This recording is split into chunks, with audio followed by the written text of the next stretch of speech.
Earlier in the show, I played the clips for you of comedian Tony Hinchcliffe speaking at the Madison Square Garden rally yesterday, where he said that Puerto Rico is a floating pile of garbage, and also joked about carving watermelon with a black guy who was wearing a silly hat in the crowd. This did not even go over that well with the bloodthirsty MAGA crowd in the audience. It went over very poorly with just about everybody else. And the Trump campaign and Republicans are now in a panic. The Trump campaign put out a statement saying that the view that Puerto Rico is a floating island of garbage does not reflect the views of the Trump campaign. Fox and Friends is acting as if it's all been denounced. Of all the comments, however, of the warm-up acts, there was a comic who made some offensive comments about Latinos and Puerto Ricans and African Americans and others, and he's already been denounced by Republicans and by the campaign. But unfortunately for the Trump campaign, the Harris campaign has denounced it and mobilized influential Puerto Rican influencers like Bad Bunny, who's very big in the Puerto Rican community and the Latino community. He put out something on Instagram, and so did Ricky Martin with millions of followers. And he wrote, or he said, "This is what they think of us, vote for Kamala Harris." A Trump advisor said the speaker's remarks were not vetted. We're going to talk to Caroline Levitt. Going to be with us in a moment part about of the pre-show. That was part of the pre. That was 2 hours before the president. The warm up. Oh, it was 2 hours before Trump. Well, then it doesn't matter, does it, Brian? It's amazing. The cover of the New York Times.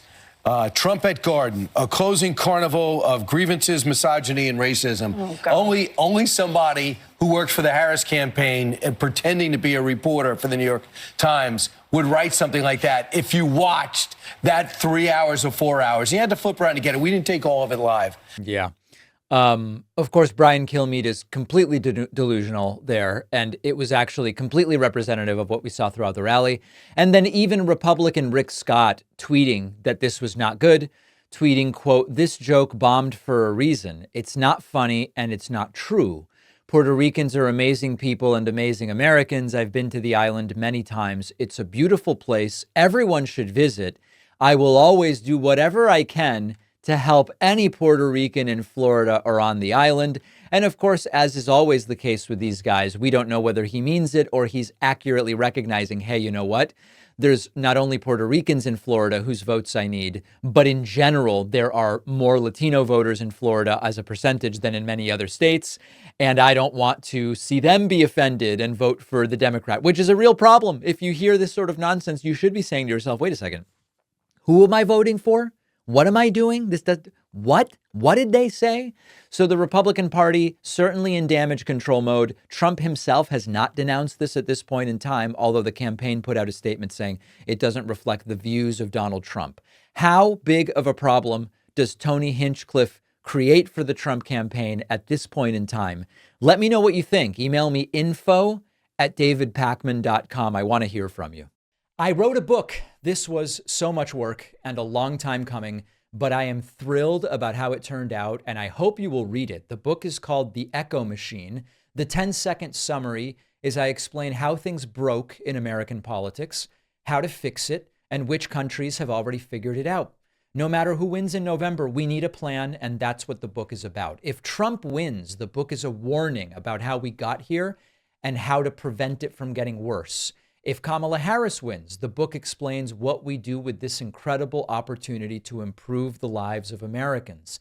The book faces long odds, I will admit. There's the belief that to have a successful political book, you need corporate media, and that it really can't be done successfully with an independent media platform like mine. But I believe that we can prove them wrong.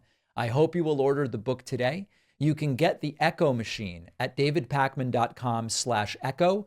on Amazon, Barnes & Noble, Audible, Kindle, anywhere that books, ebooks, and audiobooks are sold.